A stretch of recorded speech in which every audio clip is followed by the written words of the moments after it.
Look, I'll tell you what, you fat little...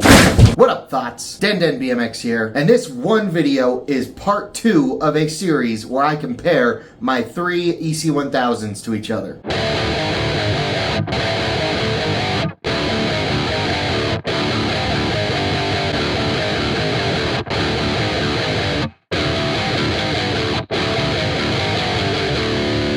In the last video, we compared my EC-1000 to my EC-1000T CTM, and today's video is going to be starring my EC-1000 again, but in today's comparison video, its co-host will be my LTD EC-1000T. Now, this might be the most interesting comparison video out of the whole series, because I think these two EC-1000s are probably the most different to each other out of the ones that I have. Now, real quick, before we get forearms deep into this video, I just want to take a second and thank you guys for all the recent love and support on all my videos. It truly does mean a lot. As always, if you guys go on to enjoy the video, I would really appreciate it if you let me know and help the engagement on this video by leaving a like, leave a comment, give me your thoughts and opinions, share the video around. And if you regularly watch my channel but you haven't already subscribed, maybe that would explain why your kids don't want to fucking talk to you, Greg. Surprise guest appearance from Kane. Look at this sweet little one-eyed boy. Look at him. We put that anti-tick stuff on him so he stinks. You smell, boy.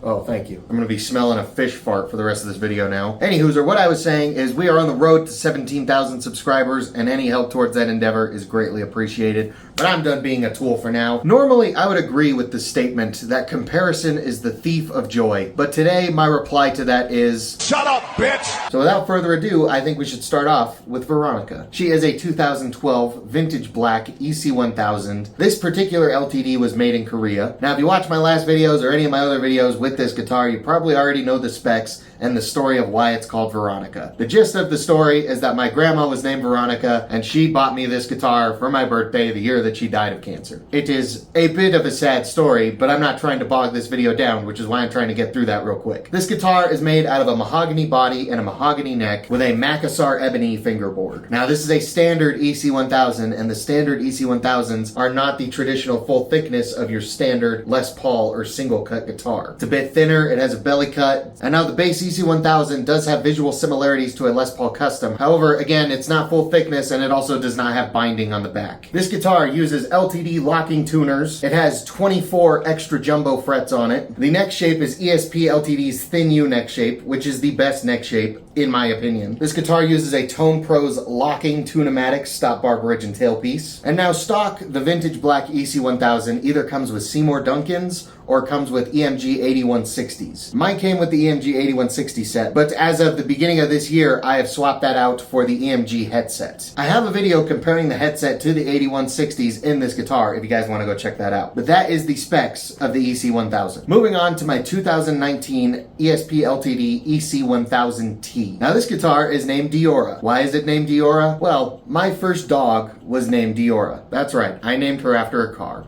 I was very young. And she ended up passing away right before Christmas of 2021. And that Christmas, I received an Epiphone 1959 Les Paul Standard that was in Honeyburst. And that Honeyburst color was very similar to Diora's actual color. And since I received that guitar so soon after her passing, I decided to name that guitar after her. However, I came to not really enjoy that guitar very much. I sold that guitar and then bought a different Epiphone 1959, this time being a Lazarus version, and I just carried the Diora name to that guitar. Come early this year, I decided that I wasn't that big of a fan of the Lazarus anymore, and I sold that guitar, and I used the money to get this guitar. And since it's still that Honeyburst old fart dad guitar color, I just transferred the Diora name to this guitar again. And I really don't think I'm going to get rid of this guitar anytime soon. I love this thing. I think this is the Diora guitar that I really always wanted. It just took me a couple tries to actually get there. But anywho, let's get to the specs of this guitar. Now, you're probably wondering what that T stands for in the name. And the T means that this guitar does have the traditional full thickness of a Les Paul or a single cut guitar. Now, this guitar is also made out of a mahogany body and a mahogany neck, but this guitar also comes with a full thickness maple cap with a flamed maple veneer over it. I also want to mention that this guitar is chambered, so it's basically hollowed out on the inside, and it is one of the lightest single cuts I have ever held in my hands.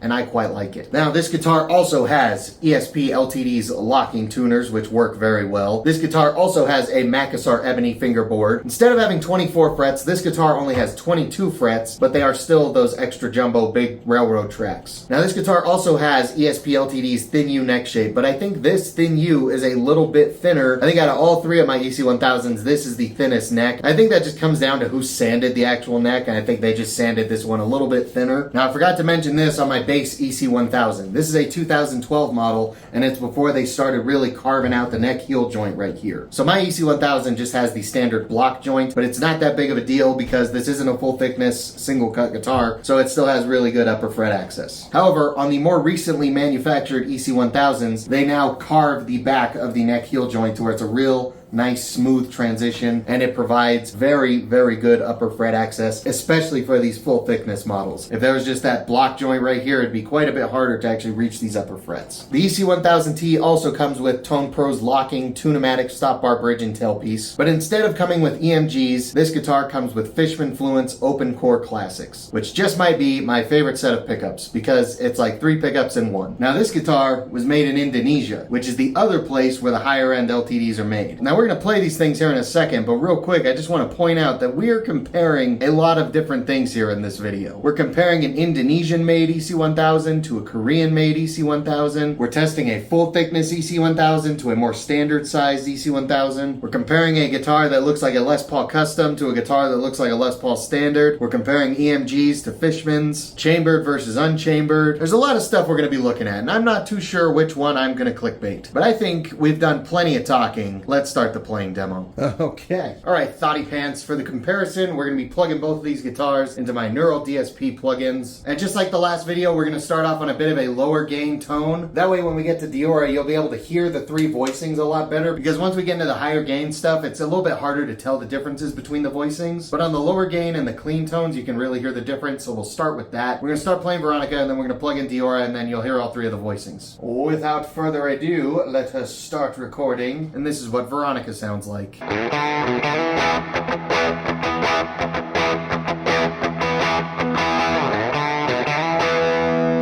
By the way, we're doing the bridge pickup first. So now here's what Diora sounds like. Now this is on voicing 1, which is more of like a classic PAF kind of tone.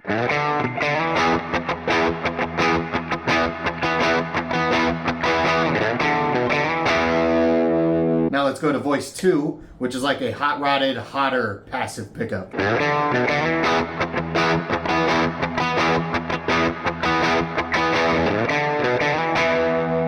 And now voicing 3 on the bridge is an overwound single coil.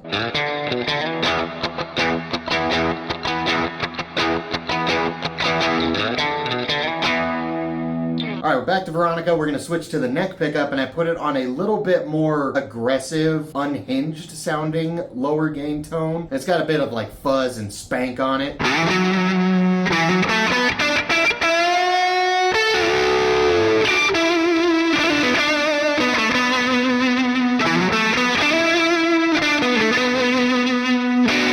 Alright, now we're back to Diora on the neck position, voicing 1, which is the PAF one.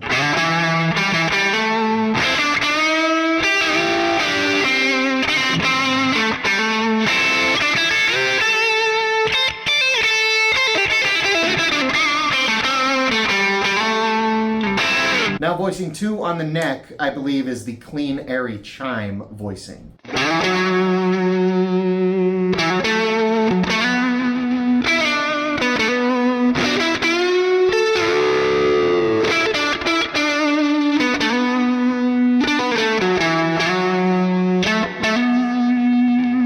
And now voicing 3, which is a single coil voicing.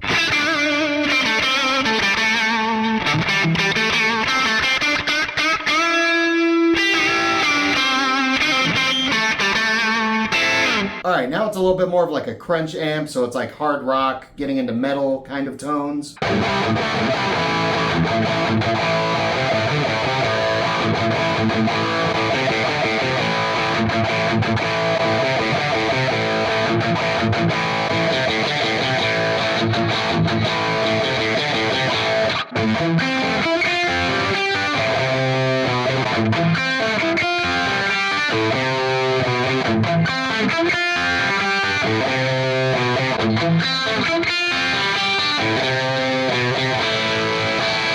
Alright, before we go crazy with the gain, let's hear what these guitars sound like with a clean tone.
Alright, time to have some real fun.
Alrighty, I think that is going to conclude the playing demo of Veronica and Diora, my EC-1000 and my EC-1000T. Now, I noticed something a little funny. In my last video where I compared my EC-1000 to my EC-1000T CTM, the EC-1000T CTM also had the Fishman Fluence Open Core Classics in it, but I feel like the EMG headset was way hotter than this set of Fishman Fluence pickups than the other set was. I don't know if these Fishman Fluence Open Core Classics are a little less hot than my other set of Open Core Classics. I mean, we'll find out pretty soon because we'll be comparing those guitars next, but I don't know, this time it really seemed like the EMGs were like way hotter, sometimes almost being too hot. But yeah, other than that, I definitely want to hear what you guys think about the sounds of these two guitars. Which one do you like more? Which one do you think sounded better? Which voicing did you like out of the 3 voicings on the 1000T? Because I think that is going to wrap up today's video comparing my EC-1000 to my EC-1000T. Hopefully these videos are helping you understand the differences between the various EC-1000 models there are. I just got really nauseous. I don't know what happened. Now real quick before we wrap up this video, I just want to give a giant thank you and a shout out